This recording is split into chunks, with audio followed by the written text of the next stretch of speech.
एक दूर सुनसान रेगिस्तान में एक प्यारा सा कुत्ता रहता था जिसका नाम था पिल्ला।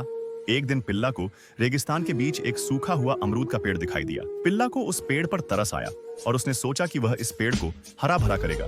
वह रोज सुबह उठकर पेड़ की जड़ों में अपने मुंह से जितना पानी मिल सके डालता था। देखते ही देखते पेड़ हरा भरा हो गया और उस पर बहुत सारे अमरूद उग आए। फिर पिल्ला पेड़ की ठंडी छाया में बैठकर अमरूद खाने लगा, लेकिन फिर भी पिल्ला रोने लगा क्योंकि किसी ने लाइक और सब्सक्राइब नहीं किया था।